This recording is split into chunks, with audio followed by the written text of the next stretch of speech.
गांव में हमारे पुरखे कह गए हैं कि अगर किसी से दुश्मनी अदा करनी है और आपको फ्रंट पे नहीं आना है तो आप उसके घर के बच्चों को नशे की आदत दिलवा दीजिए। ऐसा ही पाकिस्तान कर रहा है। बताते चले, तमाम इनपुट में ये बात निकल के सामने आई है कि पाकिस्तान ड्रोन की मदद से राजस्थान और पंजाब में ड्रग्स की तस्करी करता है। फिर ये ड्रग्स वहाँ से अन्य राज्य जैसे कि उत्तर प्रदेश और अन्य राज्यों में भेजे जाते हैं। उत्तर प्रदेश में जो ड्रग्स की तस्करी हो रही है और आम जनमानस, हमारा युवा इससे प्रभावित हो रहा है, ये एक बड़ी चुनौती बना हुआ है। चुनौती इसलिए है क्योंकि अब जो ड्रग तस्कर हैं वो काफ़ी हाईटेक हो गए हैं। आपको बताते चले, हमें इनपुट मिले हैं कि ड्रग की तस्करी करने के लिए डार्क वेब की मदद ली जा रही है। डार्क वेब इसलिए अपराधियों के लिए आसान होता है क्योंकि उनकी आइडेंटिटी वहाँ पर छुपी रहती है, जिससे पुलिस उन तक नहीं पहुँच पाती। लोगों तक ड्रग पहुंचाने के लिए उन प्लेटफॉर्म का प्रयोग किया जाता है जिन्हें हम आप सामान्यतः सामान मंगाने के लिए या सामान को इधर से उधर पहुंचाने के लिए प्रयोग करते हैं। इन प्लेटफॉर्म का प्रयोग करके बड़े पैमाने पर उत्तर प्रदेश के तमाम जिलों में ड्रग की तस्करी की जा रही है। विदेशी नेटवर्क भी निकल के सामने आया है, खासकर पाकिस्तान, बांग्लादेश, नेपाल की मदद से जो ड्रग्स है उसको उत्तर प्रदेश पहुंचाया जाता है। विदेशों से कई ऐसे देश हैं जहां पर ड्रग बड़े पैमाने पे बनाया जाता है, फिर वो हमारे पड़ोसी मुल्क जैसे कि नेपाल, पाकिस्तान, बांग्लादेश, म्यांमार पहुंचाए जाते हैं। फिर हमारी सीमाएं इनसे लगी हुई हैं तो आसानी से ये हमारे देश में पहुंचता है और इसकी फिर सप्लाई की जाती है। तो डिजिटल प्लेटफॉर्म का भी बड़े पैमाने पे, खासकर डार्क वेब का प्रयोग करके उत्तर प्रदेश में बड़े पैमाने पर ड्रग्स की तस्करी की जा रही है। वहीं कुछ इनपुट ऐसे भी मिले हैं कि उत्तर प्रदेश के ही कई जिलों में ड्रग्स का निर्माण किया जा रहा है। हालांकि पुलिस इन सब चीज़ों को, इन तथ्यों को शामिल करते हुए कार्यवाही कर रही है। अधिकारियों का कहना है कि बड़े पैमाने पे हमें इनपुट मिले हैं और इनपुट पर कार्यवाहियाँ भी पिछले दिनों की गई हैं। आने वाले दिनों में भी जैसे जैसे जानकारी मिलेंगी हम लगातार इस पर कार्यवाही करते रहेंगे। इसी तरह से जो इंडिया में जो फर्स्ट सबसे ज़्यादा प्रेवलेंट ड्रग है वो टोबैको है, सेकंड नंबर में अल्कोहल ही आता है। थर्ड नंबर में जो ओपियोइड की हम बात करते हैं जिसमें हमारे हीरोइन, स्मैक, ट्रामाडोल इत्यादि आते हैं, उसका एक मेजर हब है साउथ एशिया। जैसे आपको पता होगा कि अफ़गानिस्तान लीडिंग प्रोड्यूसर है ओपियोइड का। इसी तरह से भूटान, बांग्लादेश में भी काफ़ी प्रोड्यूस होता है, बल्कि इंडिया को ऐसा बोला जाता है जो फार्मास्यूटिकल ओपियोइड हैं, जैसे कि जो ड्रग वाली होती है, सिंथेटिक ड्रग्स जैसे ट्रामाडोल इत्यादि, वो सबसे ज़्यादा प्रोड्यूस होती हैं ग्लोबली में और यहाँ से ट्रैफिक भी होती है। क्योंकि जो हमारा इंडिया है वो पाकिस्तान, अफ़गानिस्तान के पास में है, म्यांमार इनके पास में, तो यहाँ से बॉर्डर, क्रॉस बॉर्डर काफ़ी इजीली इलीगल ट्रैफिकिंग के थ्रू इंडिया में ओपियोइड पहुँचता है।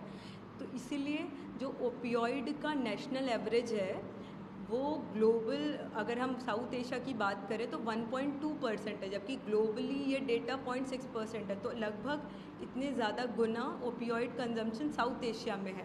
पर्टिकुलरली जब मैं लास्ट टाइम बेंगलोर में काम कर रही थी तो मैंने देखा वहाँ पर काफ़ी यंग लोग इंजेक्टिंग ड्रग यूज़र्स के साथ आ रहे थे। जो लास्ट डेटा था इंजेक्टिंग ड्रग यूज़र्स का, उसमें लगभग 1.75 लाख थे लोग जो कि इंजेक्टिंग ड्रग यूज़र्स है। अभी लेटेस्ट डेटा के हिसाब से ये 7.5 से 8 लाख पॉपुलेशन पहुंच चुका है। इसके अलावा पहले HIV का प्रेवलेंस काफ़ी था जो इंजेक्टिंग ड्रग यूज़र्स में, बट रिसेंटली हेपेटाइटिस C को भी एपिडेमिक डिक्लेयर किया है ये इंजेक्टिंग ड्रग यूज़र्स पॉपुलेशन में। इसी तरह से कैनबिस का और अदर जो सिंथेटिक ड्रग हैं जैसे कि एम्फेटामिन और अदर सिडेटिव ड्रग्स, इनका भी प्रेवलेंस एक्चुअली बड़ा है साउथ एशिया। ड्रग एडिक्शन ये बहुत ही कॉमन सा वर्ड है। काफ़ी मात्रा में इसका कंजम्पशन बच्चे कर रहे हैं और इनके दो श्रेणियां हैं इनमें। कुछ बच्चे जो भी 12-13 साल के आसपास हैं उन्होंने भी ये चीज़ धीरे धीरे करके इसको कहीं ना कहीं से किसी के बहकावे में आके या किसी दोस्त या किसी संगत के असर में कहीं ना कहीं शुरू किया है। और एक दूसरी श्रेणी है 18-20 साल के आसपास। दोनों श्रेणी में अंतर ये है कि पहली श्रेणी के बच्चों में जिनमें माँ बाप का कंसंट्रेशन कम, घर वालों का एक तरीके से उनके लिए ये देख रेख कि वो क्या कर रहे हैं, कहाँ जा रहे हैं, इस वजह से बच्चे ऐसे आकर्षित हो रहे हैं। और जो 18-20 साल के आसपास की श्रेणी है वो एक श्रेणी है जिसका एक सेंटेंस बहुत कॉमन सा यूज़ हो रहा है कि इसको एक बार ले लो, एग्ज़ाम टाइम में बड़ा कंसंट्रेशन आ जाता है। धीरे धीरे वो एक कंसंट्रेशन, तो जस्ट लाइक कोई ड्रग अगर है तो उसका कंसंट्रेशन नहीं आता उससे। आपको नींद नहीं आ रही है रात में, आप आराम से पढ़ ले रहे हैं, आपको लगा सवेरे उठ के अरे चलो मैंने इतना कोर्स खत्म कर डाला, एग्ज़ाम में मेरा कंसंट्रेशन, लेकिन धीरे धीरे इसकी हैबिट आपको आना शुरू हो जाती है और फिर क्या होता है, अब आपका सोना, लेटना, उठना, बैठना सब बंद हो जाता है। इस वजह से दिक्कत हो जाती है। तो इन सब चीज़ों को देखते हुए ये क्राइटेरिया जो 18 से 20 साल के बीच का है ये ज़्यादा खतरनाक हो जाता है, क्योंकि 13 साल तक के बच्चों में ये चीज़ थोड़ा अवेलेबिलिटी की दिक्कत आती है, कभी मिल गया, कभी नहीं मिला, कभी मिल गया, फिर उसमें वो जल्दी एडिक्शन वाले क्राइटेरिया में सब नहीं फुलफिल होते। बट 18 से 20 साल वाले वो ज़्यादा, वो उनको फाइनेंशियली भी कहीं ना कहीं से वो फुलफिल हो जाते हैं और उनको अवेलेबिलिटी भी हो जाती है। तो हमारा मानना है कि हम एक जो 18-20 साल के बच्चों पर फोकस करना बहुत ज़रूरी है ताकि ये एडिक्शन की चीज़ों से वो बच सकें। और जो 13 साल के हैं, मेरा उनके माँ बाप और उन सबसे घर में कहना है कि जो 12-13 साल से जो जा रहे हैं बच्चों, अपने बच्चों को आप ज़रूर से अवेयर रहें, ये देखें बच्चा स्कूल से निकल के जा रहा है तो कितने बजे आ रहा है, और समय समय पर बच्चों के बैग की तलाशी ज़रूर लें। ये वर्ड थोड़ा कहने में ख़राब लगता है कि बच्चा बुरा मान जाएगा, तो बच्चे को बताने की ज़रूरत नहीं है, लेकिन अपने बच्चे की बैग की, पॉकेट की तलाशी वो बहुत आवश्यक है, नहीं तो पता नहीं चलता। मैं doctor Deepak Bhagchandani, associate professor department of internal medicine, king George medical university से।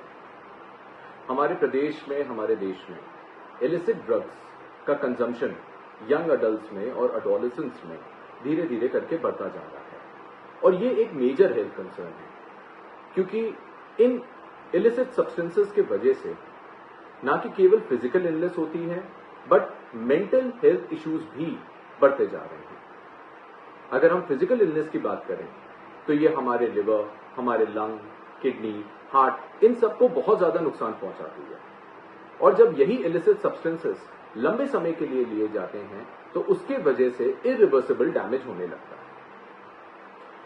शुरू में जो हमारे युवा पीढ़ी है वो इसको मजे के लिए लेते हैं, एक रिक्रिएशनल ड्रग के तौर पे यूज करते हैं। जब शुरू में उसको लिया जाता है तो वो यूफोरिक फील करते हैं, कॉन्फिडेंट फील करते हैं, थोड़ी देर के लिए स्ट्रेस फ्री फील करते हैं।